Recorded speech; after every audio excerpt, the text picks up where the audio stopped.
BFM Business, Intégral Placement, idée de placement. On est aussi au cœur des débats de la présidentielle à venir. D'ailleurs, c'est tout chaud. L'UFF vient de publier les résultats de son observatoire des Français patrimoniaux, l'état d'esprit des Français qui détiennent du patrimoine. On va évoquer les conclusions de cet observatoire avec Paul Younes, directeur général de l'UFF. Il est avec nous. Bonjour Paul. Bonjour Guillaume. Bienvenue sur le plateau de BFM. À l'aube des futures échéances électorales, vous avez donc demandé aux Français qui détiennent du patrimoine leurs attentes vis-à-vis des différents candidats. Tout à fait, on pose souvent des questions d'actualité et cette année c'était une question relative justement aux préférences des Français patrimoniaux en matière de candidats à l'élection présidentielle, et de ce point de vue-là, les résultats sont extrêmement clairs. À droite et au centre, c'est Alain Juppé qui a le score le plus élevé. C'est lui qui vraiment suscite le plus d'envie auprès des patrimoniaux, et sur tous les domaines d'ailleurs, puisque même lorsqu'on est un peu plus précis, un peu plus spécifique, c'est-à-dire capacité à préserver le système de retraite, capacité à baisser les prélèvements fiscaux, capacité à assurer une forme de sérénité pour que les investisseurs réinvestissent, c'est toujours Alain Juppé qui, de très loin, est en tête. Et donc ça, c'est le premier renseignement. Le second tome n'est pas celui que l'on pense.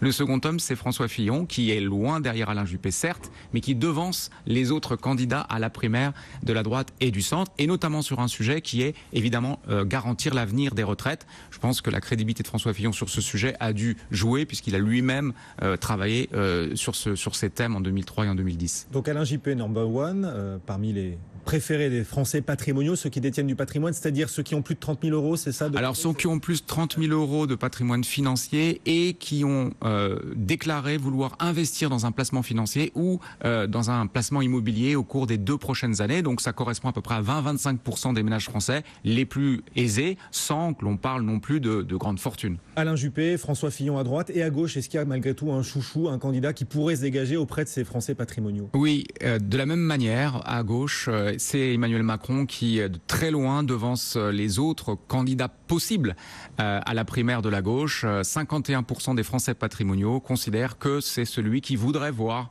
à l'élection présidentielle, se présenter à l'élection présidentielle, loin devant les autres qui plafonnent à 15% des intentions. C'est pas des intentions en réalité. D'ailleurs, je précise, ce ne sont pas des intentions de vote. Il faut prendre ça avec des précautions, mais des préférences. Des préférences pour maintenir le système, c'est ça? On leur fait confiance pour maintenir le système, c'est ça l'idée qu'il y a derrière? C'est ça l'idée qu'il y a derrière, et pour réformer de manière plus libérale, s'agissant de Français patrimoniaux, l'économie.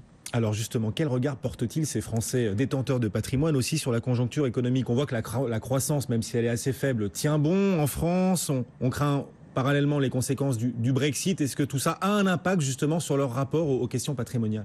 Alors, ça a un impact parce qu'ils nous disent qu'effectivement, ils ont modifié légèrement leur comportement de placement au cours des 12 derniers mois en fonction de l'actualité. C'est vrai que le Brexit a eu un impact également, pas très significatif, mais néanmoins, on ne peut pas dire qu'il se soit négligeable. Il a eu un impact, et leur réaction, ça a été de se porter sur des actifs un peu moins risqués, et de s'intéresser de plus en plus à l'actualité financière et d'être de plus en plus acteurs de leur placement. S'informer toujours plus face à un univers très mouvant. Exactement. À travers ce Brexit. Ils sont donc de moins en moins amènes à prendre du risque, et pourtant, dans les différentes enquêtes d'opinion, ils se disent plus prêts à prendre du risque. C'est-à-dire que quand on voit ce qu'ils choisissent, les actes qu'ils mettent en pratique, de moins en moins de risques, et en même temps, leurs intentions, c'est de prendre plus en plus de risques. C'est un peu paradoxal. Oui, vous avez raison. Il y a plusieurs paradoxes, en fait, que l'on peut tirer de cette étude. Le premier paradoxe, c'est effectivement ça. Il y a une attitude à se dire, c'est peut-être de la rationalisation. Les placements sans risque sont sans intérêt. Par conséquent, il faut prendre du risque. Mais quand on leur demande leurs intentions d'investissement, c'est toujours les placements garantis ou l'immobilier, mais ça on en reparlera peut-être un petit peu tout à l'heure, qui effectivement elle vend en poupe en ce moment. Il y a plein de paradoxes. Le deuxième paradoxe qu'ont les Français patrimoniaux, c'est sur le digital. Par exemple, ils considèrent qu'il est incontournable pour un organisme financier d'avoir des services en ligne, et se disent prêts à une majorité d'avoir demain tous leurs services en ligne et de procéder à 100% en ligne pour les opérations. Mais en même temps, quand on leur parle de conseil en gestion de patrimoine, alors là, c'est totalement différent. Ils sont 80% à estimer que c'est pas souhaitable.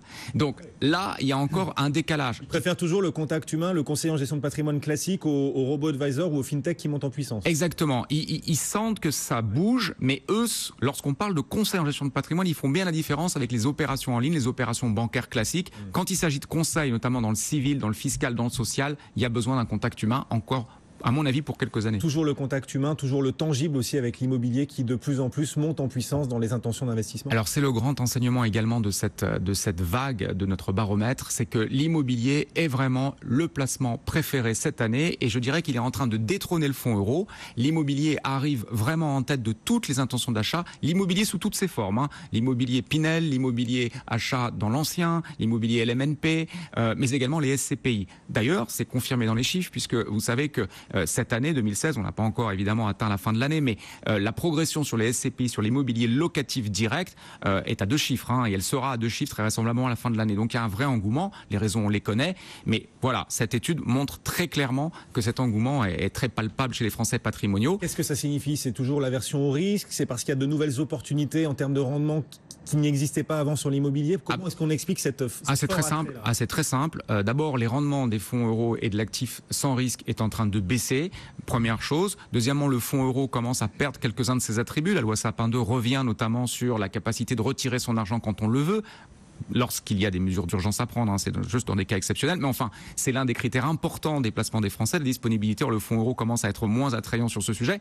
Et puis le crédit, le taux du crédit est extrêmement bas et les rendements attendus sur l'immobilier locatif, les rendements observables, tant en SCPI qu'en immobilier direct, restent très au-dessus aujourd'hui des autres placements pour une prise de risque modérée.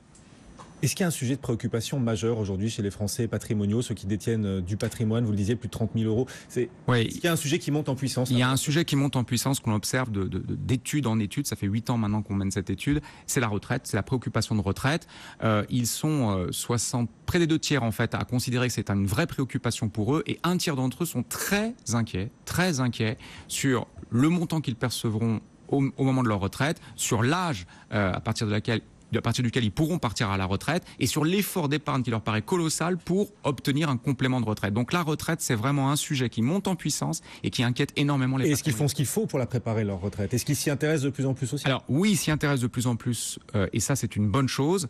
En revanche, je trouve moi que les produits spécifiquement liés et dédiés à la retraite sont encore boudés par les Français patrimoniaux. Certes, l'immobilier est un excellent produit retraite puisqu'il est censé apporter des rendements réguliers.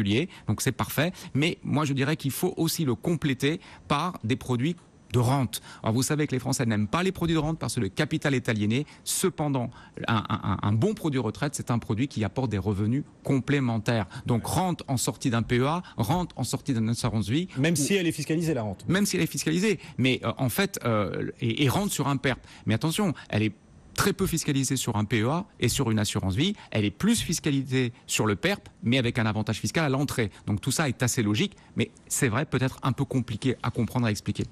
Et donc, candidat préféré de ces Français patrimoniaux à droite, Alain Juppé. Très clairement. J'allais dire François Hollande. Alain Juppé et à gauche, Emmanuel Macron. Absolument. Et ben voilà. Paul Younes, le directeur général de l'UFF, avec nous aujourd'hui sur BFM Business, donc pour ce 8e baromètre observatoire des Français patrimoniaux. À bientôt. Le CAC 40, toujours en progression, plus 0,3%, 4568 points à la Bourse de Paris. Et tout de suite, on continue d'évoquer vos placements avec de nouveaux conseils. Tiens, pour payer moins d'impôts, c'est la saison pour défiscaliser. On va vous dire comment faire tout de suite.